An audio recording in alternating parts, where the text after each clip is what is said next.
Assalamualaikum Ade. Waalaikumsalam Ibu. Bagaimana nih? Apakah kabarnya baik? Alhamdulillah sehat. Iya, alhamdulillah sehat ya. Baik, tanpa mengurangi waktu lagi, izin memperkenalkan diri. Nama saya Vita Wulandari, mahasiswi kebidanan D3 dari Stikes Pancabakti Bandar Lampung. Di sini saya akan memberikan sedikit informasi kepada Ade tentang pendewasaan usia perkawinan atau disebut dengan PUP. Bagaimana nih? Apakah Ade tahu apa itu PUP? Saya sudah tahu tapi cuma sedikit. Terima kasih. Akan ngejelasin sedikit tentang apa sih itu PUP gitu ya. Jadi PUP itu adalah upaya untuk meningkatkan usia pada perkawinan pertama sehingga mencapai usia minimal pada saat perkawinan, yaitu di umur 21 sebagai perempuan dan 25 tahun itu bagi laki-laki ya Dek. Selanjutnya itu PUP bukan sekedar untuk menunda sampai batas waktu atau batas umur tertentu saja, tetapi mengusahakan agar kehamilan pertamanya itu terjadi pada usia yang cukup dewasa. Paham nggak sampai sini? Paham Bu? Ya. Oke, kita lanjut ya, Dek. Jadi tujuan dari PUP itu apa sih? Nah, tujuan dari PUP itu adalah memberikan pengertian dan kesadaran kepada remaja nih, kayak seperti Ade, tuh kan ya, agar di dalam perencanaan keluarga mereka atau keluarga Ade itu dapat mempertimbangkan nih bagaimana aspek yang akan berkaitan dengan kehidupan keluarga, kesiapan fisik Ade, mental, emosi Ade, pendidikan, sosial ekonomi, serta menentukan jumlah dan kehamilan, kelahiran dalam setiap persalinannya Ade, gitu deh. Jadi kayak kita itu sebagai remaja, contohnya kayak Ade nih ya, nggak boleh asal-asal kayak nih gara-gara tuh kan banyak ya kayak sekarang tuh kayak pengen nikah padahal masih kecil kan, itu padahal nggak boleh, kayak nggak boleh asal-asal gitu. Apakah paham? Paham Bu. Ade tahu nggak kenapa PUP itu diperlukan? Tidak Bu. Jadi banyak ya aspek yang kenapa sih PUP itu diperlukan. Yang pertama itu semakin banyaknya kasus pernikahan dini, terus adanya banyaknya kasus kehamilan yang tidak diinginkan atau kehamilan yang kayak belum nikah udah hamil duluan gitu ya. Terus yang ketiga itu ada yang namanya karena pertumbuhan penduduk tinggi maka kualitasnya menjadi rendah. Selanjutnya ada menikah dalam usia muda menyebabkan keluarga sering tidak harmonis, kayak ribut, terus adanya KDRT gitu ya, rentang terhadap perceraian. Jadi kenapa sih tujuan ibu itu memberikan penyuluhan ini kepada adik gitu kan, yang masih remaja. Umur adik sekarang berapa? 16 ya. 16 tuh masih kayak gini kan, banyak tuh teman-temannya udah ada. Kita kan udah banyak ya lihat teman-temannya, kayak teman-temannya Ade mungkin ada, atau tetangga-tetangga kita kayak gitu kan, kayak hamil di luar nikah itu tuh nggak baik loh sebenarnya. Kayak masih umur ibaratnya dia tuh belum matang gitu deh, dia kan masih muda. Terus kayak faktornya banyak sih, faktornya nanti kita jelasin ya. Kita lanjut ya. Iya Bu. Nah, selanjutnya itu apa aja sih persiapan dalam berkeluarga? Nah, persiapan yang pertama itu tuh adalah persiapan fisik. Jadi fisik kamu tuh udah kuat belum nih, udah matang belum ya? Kayak udah mau punya suami nih, nggak bisa kali lagi kita kayak main-main tuh nggak bisa lagi ya. Terus kayak persiapan biologis itu kayak kayak mana nih? Apa yang akan terjadi di badan kamu tuh, apakah udah siap atau belum gitu kan. Terus selanjutnya adalah persiapan mental. Mental itu kan kita udah hidup dengan seseorang yang ibaratnya bukan siapa-siapa, ini menjadi sesuatu bagian yang dari dalam hidup kita gitu kan ya. Itu kita harus mensinkronkan juga. Nah, dari faktor ekonomi, kalau misalkan banyak kan yang terjadi ya kayak nggak punya pekerjaan, kayak pengangguran, terus makin cerai gitu. Terus selanjutnya ada faktor pendidikan. Nah, kalau misalkan adek masih sekolah atau gimana?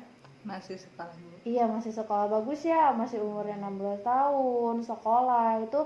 Biar apa, nanti kalau misalkan usianya sudah matang, jodohnya sudah ada, itu sangat berguna untuk anak-anaknya kelak gitu. Selanjutnya ada persiapan agama. Ibu sekolahnya di mana? Di pondok pesantren. Oh, di pondok pesantren. Iya tuh, bagus tuh, persiapan agamanya udah cocok banget ya. Tapi nanti ya, kan masih lama ini, adanya juga masih umur 16 tahun masih sekolah, sekolahnya agama pula, itu kita harus tahu ya kapan aja sih batasan, apa aja sih batasannya gitu ya. Jadi kenapa sih kita perlu menunda masa perkawinan dan kehamilan? Itu karena memungkinkan resiko adanya bahaya dek. Jadi kalau misalkan ada yang kayak ibu jelasin tadi kayak hamil duluan, itu kan banyak tuh yang akan resiko yang akan terjadi. Satu, keguguran.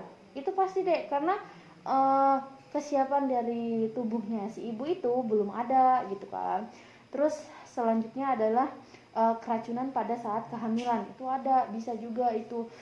Selanjutnya itu tuh susah dalam melahirkan, itu kan ibunya itu kan ibaratnya itu masih lemah ya, masih kayak masih inilah, masih belum mateng lah, pokoknya belum siap gitu. Selanjutnya itu BBLR. Apa sih BBLR? BBLR itu bayi berat lahir rendah. Jadi hamilnya gede, bisa aja tuh nanti pas lahirannya berat badannya bayinya kecil, atau lahirnya belum waktunya udah lahirin gitu, dan lain-lain.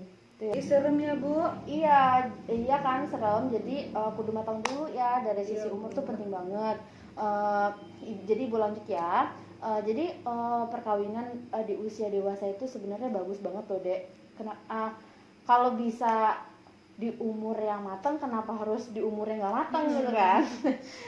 Jadi yang pertama itu pasti akan menjamin kesehatan reproduksi yang ideal ya dek ya, bagi wanita, sehingga ibu yang hamil itu akan melahirkan, pada saat melahirkan dapat kayak masalah-masalah itu tuh dapat terhindari gitu.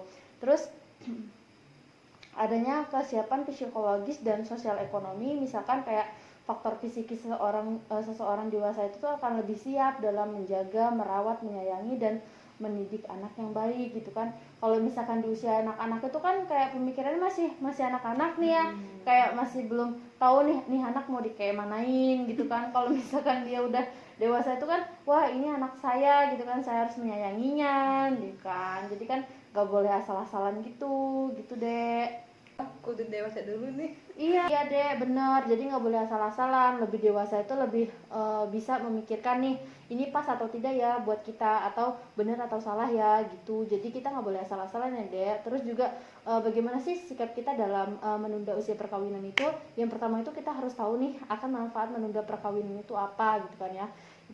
Hasilnya itu tuh apa nih yang akan terjadi pada diri kita gitu kan, yang akan kita peroleh dalam menunda usia perkawinan itu sendiri. Terus yang selanjutnya itu ada juga nih yang namanya faktor-faktor yang mendorong perkawinan di usia muda, mulai dari faktor ekonomi gitu kan, kayak ekonominya kurang mencukupi jadi dia nikah muda gitu kan ya. Terus karena faktor pendidikan, jadi kan mikirnya itu kan karena aku nggak sekolah lagi, mau nikah aja gitu kan ya, padahal nikah itu nggak enak gitu ya, nggak tahu juga karena belum nyobain.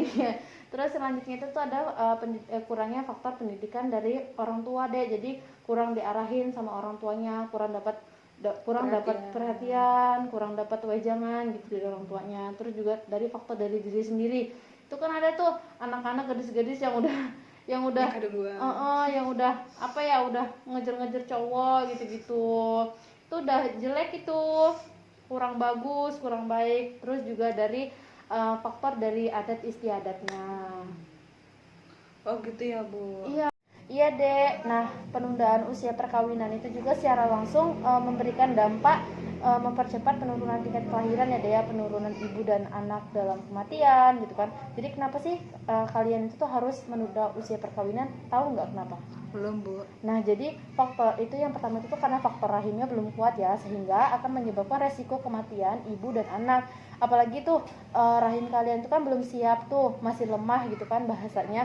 Itu tuh bakal sakit banget tuh ketika melahirkan gitu kan. Nah, terus juga kemungkinan besar itu akan terjadi keguguran deh, kekurangan darah gitu kan ya. Terus BBLR atau disebut dengan bayi berat lahir rendah tadi itu, terus juga tuh dan lain-lain gitu kan ya. Oleh karena itu, yuk kita sama-sama punya target usia perkawinan yang bagus, yang matang gitu kan ya, biar dalam persiapan kehamilan itu tuh bagus gitu.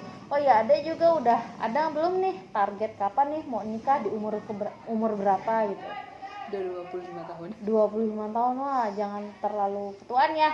Kayak pas-pasnya itu tuh kayak 22 tahun atau 23 tahun itu udah cocok banget gitu ya. Ibu kapan nikah? Oh, masih lama. Masih sekolah ya. Terus ada lagi nggak yang mau ditanyain ke Ibu? Enggak, Bu. Cukup ya? Ya, Ya udah. Baik, terima kasih atas waktunya. Maaf mengganggu waktunya juga. Ya, Saya akhiri. Wassalamualaikum warahmatullahi wabarakatuh. Terima kasih Ibu. Iya, Bu. Sama-sama. Waalaikumsalam warahmatullahi wabarakatuh. Saya pamit ya Bu. Iya, Bu.